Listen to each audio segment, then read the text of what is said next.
주변에서 누가 인스타그램이 야 좋다더라, 페이스북 광고가 효과가 있다더라, 야 요즘 틱톡이 대세야, 쿠팡에 한번 입점해봐 라고 하면은 막연하게 누가 좋다고 해서 뭔가 해야 할 것 같아서 마케팅을 시작하시는 분들이 많죠. 당연히 이런 식의 마케팅 활동은 좋은 활동은 아니고, 본인의 회사에 맞게 그리고 본인의 아이템에 맞는 마케팅 활동을 해야지 최대한 적은 시간으로 최대한 좋은 효율을 낼 수 있을 것 같은데, 오늘 그 얘기를 해드릴게요. 오늘 주제는 퍼포먼스 마케팅입니다. 마케팅 활동에 대해서 좀 막연하신 분들, 그냥 블로그 하면 되는 건가? 뭐 인플루언서, PPL, TV 광고 하면 좋은 건가? 라디오 광고 하면 좋은 건가? 이런 마케팅 활동에 대한 기준이 없으신 분들이 이 영상을 보시면 좀 깔끔하게 정리가 될 것 같아요. 자, 예를 들어서 내가 어떤 가게를 차렸다고 해봅시다. 어떤 사람이 이렇게 지나갈 때 우리 가게를 볼 수도 있고 안 보고 그냥 지나갈 수도 있겠죠. 자, 여기서 이제 중요한 얘기인데, 우리 가게를 봤다면 그건 노출이라고 부릅니다. 우리 가게를 봤다면. 자, 우리 가게를 봤어. 봤는데 그냥 지나갈 수도 있고 들어올 수도 있겠죠. 이 사람이 우리 가게를 보고 들어왔다면 그걸 유입이라고 부릅니다. 보지 않았다면 이탈이겠죠. 자, 가게 안으로 이 사람이 들어왔어. 들어와서 제품을 구매를 할 수도 있고 다시 나갈 수도 있겠죠. 이 사람이 만약에 제품을 구매했다면 그거는 구매 전환까지 온 겁니다. 안 사고 나갔다면 역시 이탈이겠죠. 자, 이 사람이 구매를 했는데 한번 돈을 이렇게 내야 되잖아요. 이 돈을 내는 단가를 가지고 객단가라고 부릅니다. 자, 이 네 가지의 행위를 우리가 유도하는 게 마케팅이에요. 온라인도 마찬가지거든요. 우리 홈페이지가 이렇게 있어요. 이 홈페이지에 들어오기 위해서는 페이스북이라고 합시다. 페이스북에다가 광고를 올렸어요. 제품 쩔어요, 너무 좋아요, 이래가지고 광고를 올렸단 말이에요. 이 광고를 사람들이 봤으면 노출, 봤는데 그냥 스크롤을 이렇게 넘겨버렸으면 이탈, 보고 이거 뭐지 하고 이 광고 게시물을 클릭했으면 유입, 봤으면 노출, 클릭했으면 유입이에요. 클릭해서 우리 홈페이지까지 이렇게 들어왔다고 봅시다. 아, 제품을 보다가 구매까지는 안 하고 나가는 경우가 있겠죠. 그러면 이탈이고, 구매까지 했으면 그건 전환이에요. 근데 한번 구매하는데 결제하는 최종 금액이 객단가고. 또 무역하시는 분이 저한테 오신 적이 있었어요. 그분도 마찬가지거든요. 그분은 이제 바이어들한테 메일을 열심히 보내야 돼요. 바이어들 영업을 해야 되니까. 바이어가 내 메일을 열었으면 노출, 보고 나한테 답장을 보내면 그건 유입이에요. 무역하시는 분들한테는. 답장 안 보내고 그냥 지웠어, 그럼 이탈이겠죠. 답장까지 왔어. 그래서 나랑 막 주고받고 몇 번 얘기를 하다가 거래가 성사되면 전환, 거래가 안 되면 이탈. 거래가 한번 성사될 때의 단가가 객단가. 이해되셨죠?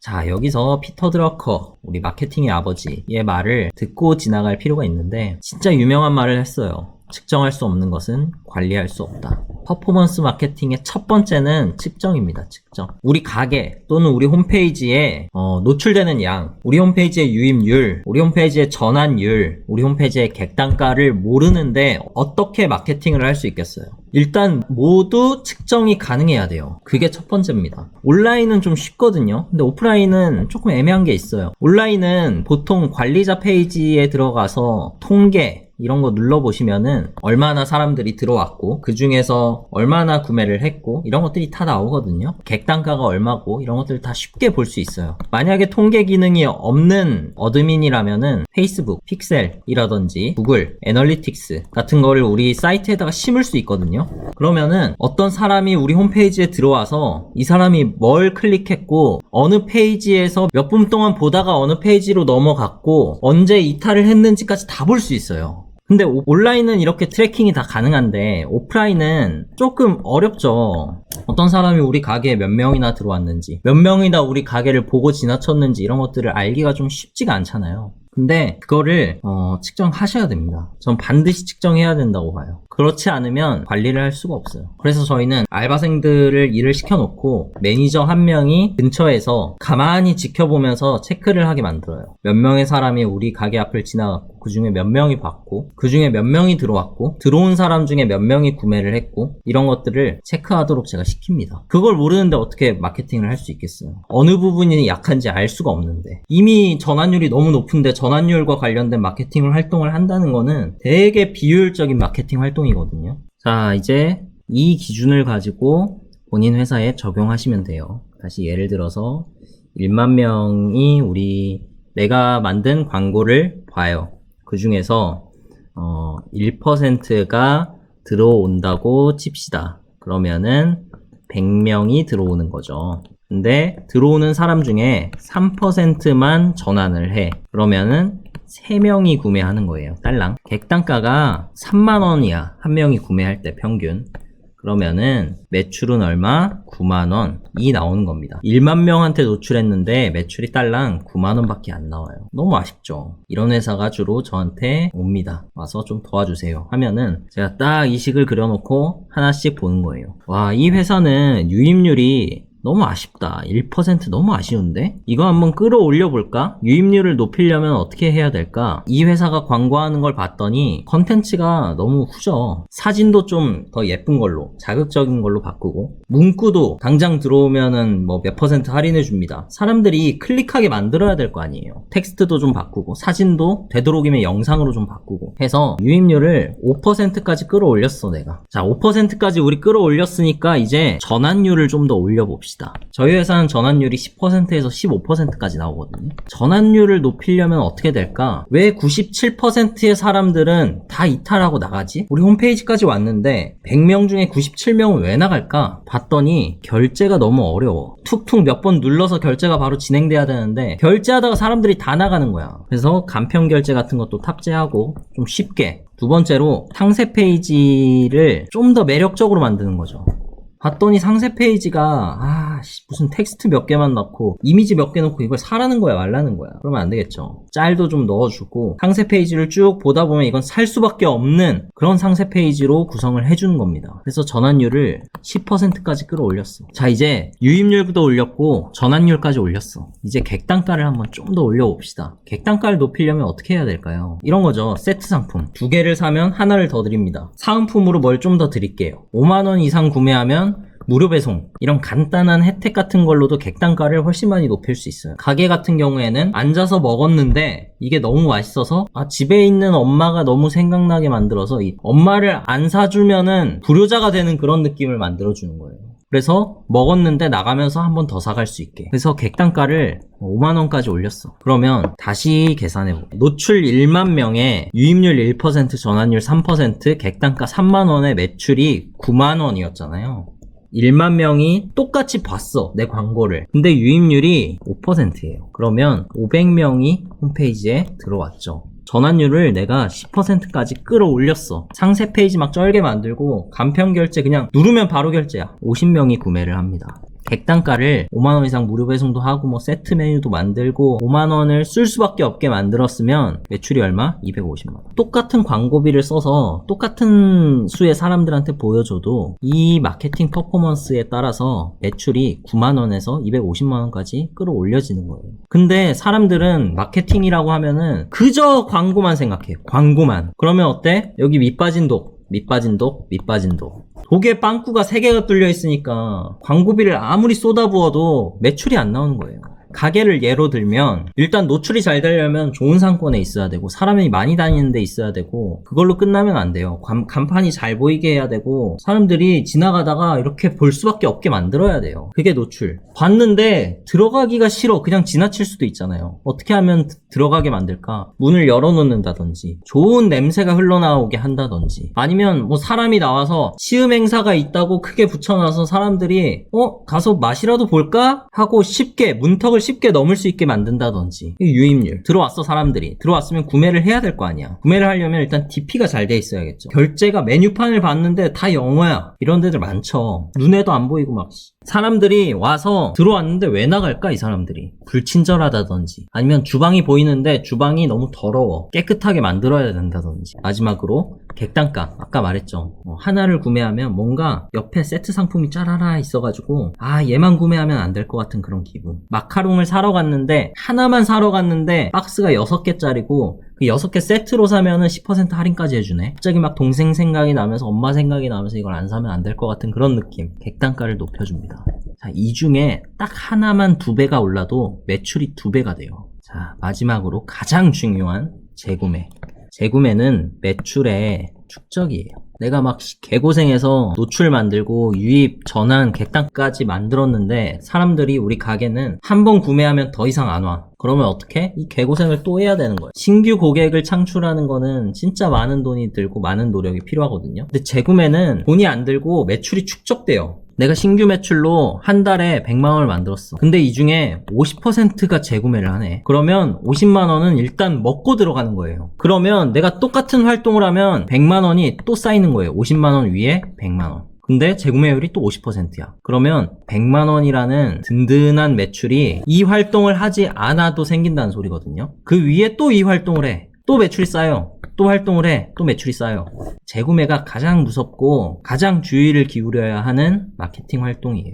어떻게 하면 또 오게 만들까, 사람들한테? 흔히 하는 이제 쿠폰에 도장 찍어준다든지 그런 것들에서 여러분들 무시하시면 안 돼요. 이게 얼마나 많은 재구매를 만드는지 아세요? 짜장면 시키면은 쿠폰이 하나씩 나간다든지, 온라인으로 치면 회원 등급을 만들어서 한 번 더 구매하면은 이런 혜택을 받을 수 있어요. 한 번 더 구매하면 이런 혜택을 만들 수 있어요. 이런 설계를 한다든지, 어떻게든 회원 가입시켜서 이 사람한테 주기적으로 뭐 생일 때 쿠폰을 날린다든지, 미용실이라면 이제 머리를 자를 때가 되셨는데 지금 할인 중이에요. 5% 살짝 날린다든지, 그렇게 해서 재구매를 계속 만드셔야 돼요. 자, 이쯤에서 자기 제품이 어떤 류의 제품인지를 알고 계셔야 됩니다. 크게 두 가지, 충동 구매형 제품과 목적 구매형 제품은 완전히 다르거든요. 충동 구매형 제품이라는 건 뭐냐면은 그냥 이렇게 지나가다가 눈에 보여가지고 좀 사볼까? 하고 사게 되는 그런 제품들. 목적 구매형 제품은 난 이걸 오늘 사야 돼. 그래서 그걸 사러 찾아가는 겁니다. 온라인으로 치면 검색. 난 지금 휴지가 다 떨어졌기 때문에 휴지를 검색해서 구매하는 게 목적 구매형 제품이에요. 같은 속옷이라도 그냥 지나가다가 마네킹에 있는 게 너무 예뻐 보여. 또는 뭐 인스타에서 쭉 보다가 이 모델이 입고 있는 게 너무 특별하고 예뻐 보여. 그러면 충동 구매형 속옷 제품이에요. 또는 완전 기본 티 같은 거 있잖아요. 흰 티 이런 거. 완전 기본적인 제품들 있잖아요. 속옷이라고 검색해서 당장 속옷이 다 떨어져서 사야 되는 그런 제품들을 목적 구매형 제품이라고 합니다. 같은 제품군이라도 어떤 제품은 충동 구매형이 될 수도 있고 어떤 제품은 목적 구매형이 될 수도 있어요. 또는 둘 다 해당돼서 내가 전략적으로 이건 충동 구매형으로 밀 수도 있고 이건 목적 구매형으로 밀 수도 있어요. 내 제품은 충동 구매형 제품인데 지나가다가 봐서 사야 되는 건데 네이버 키워드 광고를 열심히 돌리고 있어. 이게 뭐하는 짓일까요? 충동 구매형 제품은 흔히 검색하기가 되게 어려워요. 제가 쓰는 이 스테이플러는 충동 구매로 제가 구매한 스테이플러거든요. 되게 예쁘게 생겼죠. 소리도 멋있단 말이에요. 이거를 내가 과연 목적 구매형으로 한 번도 본 적 없는 이 제품을 검색해서 구매할 수 있을까요? 이걸로 키워드 광고를 한다는 것 자체가 좀 잘못된 마케팅 활동이죠. 이거는 사람들 눈에 많이 노출되고 워낙 예쁘니까 전 이걸 보고 안 살 수가 없었거든요. 근데 일반 스테이플러 있잖아요. 문방구에서 볼 수 있는 그런 스테이플러는 보통 목적 구매형 제품이죠. 같은 스테이플러인데도 많이 다르죠. 제가 진짜 당장 스테이플러가 필요했으면 스테이플러라고 검색하던지 아니면 문방구에 가서 바로 물어봤겠죠. 이게 목적 구매형 제품이에요. 반대로 목적 구매형 스테이플러, 일반 그 스테이플러를 충동 구매형으로 막 SNS에 광고를 돌리고 이러면 사람들이 이걸 구매할까요? 구매 안 하겠죠. 당장 나한텐 스테이플러가 있는데 이게 왜 자꾸 나와? 스트레스만 받을 거예요. 이해되셨나요? 가장 간단하게 얘기하면 충동 구매형 제품은 주로 SNS 같은 데서 먹혀요. 그냥 지나가다가 볼 수 있게. 목적 구매형 제품은 검색 기반이에요. 그래서 포털에 집중해서 마케팅을 하셔야 돼요. 그리고 키워드 분석 많이 하시잖아요. 키워드 분석이 무슨 최고의 마케팅 활동이라고 생각하시는 분들이 많은데 목적 구매형 제품에 맞는 마케팅 활동일 뿐입니다. 내 제품은 아무리 봐도 목적 구매형 제품이 아닌데 아무리 키워드 분석을 해봐야 답이 안 나와요. 그런 것들은 SNS로 넘어가야 됩니다. 자, 다시 아까 말씀드렸던 거를 다시 한번 차근차근 정리하면 첫 번째 단계인 노출에는 오프라인 같은 경우에는 광고 배너, 버스에 게시한다든지 지하철에 배너 광고를 한다든지 현수막을 걸어 놓는다든지 이런 류의 광고들이 쭉쭉쭉 있겠죠. 뭐 TV 같은 것도 넣을 수 있고 라디오 광고 이런 것들 다. 그리고 익스테리어, 우리 간판을 최대한 좀 잘 보이게, 건물 외관을 좀 멋있게, 눈에 띌 수 있게 우중충하게 하지 마시고, 그래서 노출을 최대한 높이시라는 겁니다. 포털은 주로 목적 구매형 제품에 어울리죠. 검색을 해서 구매를 해야 되니까. 검색을 했을 때 내 제품이 최대한 상위에 나올 수 있는 게 노출의 핵심이에요. 그래서 키워드 분석이라는 걸 하는 거고, 많은 블로거들이 우리 걸 제품을 리뷰할 수 있게 협찬을 해준다든지, 파워링크 광고, 연관 검색어에 나올 수 있게 한다든지, 이런 활동들은 다 목적 구매형 노출의 마케팅 방식입니다. 그리고 구글이나 유튜브 같은 데도 검색 기반이잖아요. 그래서 검색, 서치 엔진 옵티마이제이션이라고 해서 검색 엔진 최적화라는, 또 이것만 해도 되게 내용이 길거든요. 이것도 한번 찾아보세요. 내 제품이 검색했을 때 어떻게 하면 다른 경쟁사들보다 상위에 노출시킬 수 있는지에 대한 방법론이에요. 그래서 포털에서 노출은 이런 방법들이 있고, SNS는 내 자체 계정에서 어떤 광고를 할 수도 있고, 인플루언서, 내 계정이 아니라 인플루언서가 나의 제품을 대신 광고해주는 방법도 있죠. 그래서 얘는 목적 구매라기보다는 충동 구매형 제품들이 더 어울립니다. 페이스북, 인스타, 틱톡 이런 것들. 그리고 푸시로 사람들한테 노출시키는 방법이 있어요. 이메일을 보낸다든지. 주로 이런 것들은 이제 재구매 마케팅에 가깝죠. 한 번도 구매한 적 없는 사람한테 이메일이나 문자나 카톡을 보내기는 어렵잖아요. 이미 구매했던 사람들한테 다시 한번 노출시키기 위해서 이메일을 보내고, 문자를 보내고, 뭔가 카톡을 한 번씩 쏴주고, 전화를 해도 되고. 푸시는 내가 그 사람한테 보내는 거라면, 풀은 그 사람이 나한테 자발적으로 오게, 서포터즈 마케팅, 어워즈, 후기 어워즈, 베스트 사진 어워즈, 이런 컨테스트 같은 걸 한다든지, 추천인 제도를 만들어서 자발적으로 막 확산되게 만든다든지, 공모전 같은 걸 연다든지, 이런 노출의 다양한 방식들을 우리 회사에 가장 맞는 노출 방법이 뭘까를 먼저 정의하셔야 돼요. 그리고 그 중에 우리 회사에 맞지 않는 거를 아는 게 되게 중요합니다. 저희 회사는 포털 광고를 전혀 하지 않아요. 키워드 분석조차 안 해요. 왜냐? 목적 구매형 제품이 아니기 때문에. 근데 밤낮 없이 키워드 분석만 하시는 분들이 있죠. 엄청난 시간 낭비예요. 맞게 하셔야 돼요. 마케팅은. 그게 퍼포먼스 마케팅이에요. 자, 유입. 내가 광고를 했는데 이 게시물이 자극적이고 매력적이어야 돼요. 제목을 어떻게든 자극적이고 매력적으로 쓰고, 썸네일도 다른 경쟁사들의 썸네일보다 좀 더 매력적으로. 텍스트보다는 이미지가 더 낫고요. 이미지보단 영상이 더 낫습니다. 컨텐츠의 유입률을 체크해보면 심하게는 이미지보다 영상이 10배까지도 차이가 나요. 그래서 지금 다들 영상 하는 겁니다. 그 컨텐츠를 어떻게든 자극적이고 매력적으로.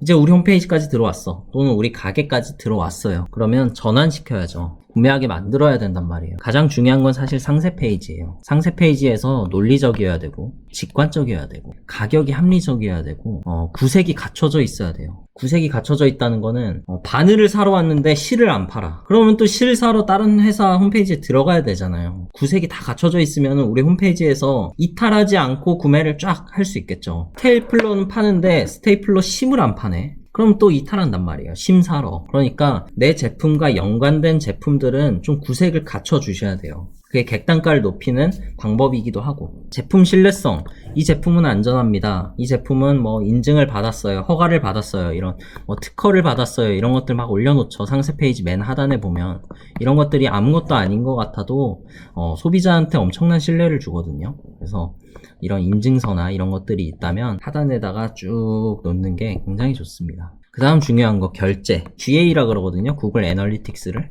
GA를 심어놓고 분석을 해보면 사람들이 상세 페이지까지는 다 도달을 했는데 장바구니에 넣고 결제를 안 하는 경우가 많아요. 장바구니에 넣었는데 결제까지 안 가고 이탈해. 이 비율이 높다면 거의 모든 분들이 이 결제를 체크해 보셔야 돼요. 결제가 뭔가 안 된다든지, 신용카드 결제에서 뭐가 막힌다든지, 간편 결제가 없다든지 하면은 여기서 이탈이 많이 생깁니다. 그리고 속도는 결제 속도를 말하는 것기도 한데, 상세 페이지를 딱 들어갔는데 1분이 돼도 상세 페이지가 안 뜨는 홈페이지가 있어요. 영상을 너무 많이 놓는다든지, 이미지를 너무 통으로 만들어서 용량이 크면은 로딩이 걸리는 거예요. 홈페이지에 딱 들어왔으면 상세 페이지가 탁탁탁 떠야 되거든요. 그런 속도의 문제, UI의 문제. 광고를 보고 여기까지 들어왔는데 메뉴가 어디 있는지도 모르고, 이 제품이 어디 있는지도 모르고, 홈페이지가 너무 구리고 이러면 UI의 문제가 있는 거죠. 그래서 레이아웃을 좀 바꾼다든지. 그래서 전환까지 됐으면 이제 객단가 구매할 때 이것도 같이 구매할까? 장바구니에 하나라도 더 추가할 수 있게.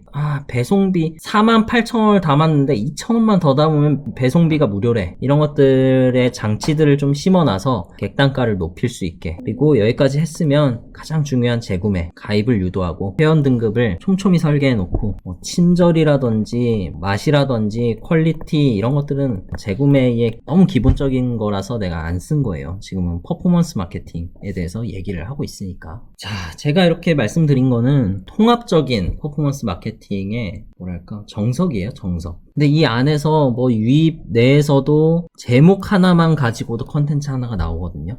카피라이팅이라고 하죠. 카피라이팅 하나도 배울 게 많고, 전환 내에서도 UI 하나만 가지고도 뭐 거의 논문 하나가 나오고, 객단가에서도 패키지 상품을 어떻게 구성하느냐, 예를 들어서 마트에서 껌을 계산대 바로 옆에 놓잖아요. 그게 객단가를 높이기 위한 장치거든요. 이런 것들 하나하나 뜯어보면은 내용이 정말 방대해요. 근데 오늘 제가 그런 세세한 것까지 다 말씀드리기는 어렵고, 이제 퍼포먼스 마케팅의 진짜 중요한 내용, 오늘 말씀드린 이 내용이 가장 중요하니까 꼭 본인 사업에 적용해서 우리 사업에 맞는 노출이 뭐지? 우리 회사는 지금 전환이 약한가? 객단가가 괜찮은가? 객단가가 낮으면 객단가를 높이기 위해서 우리가 안 하고 있는 게 뭘까? 이런 마케팅 활동을 적용해 보시면 좋을 것 같습니다.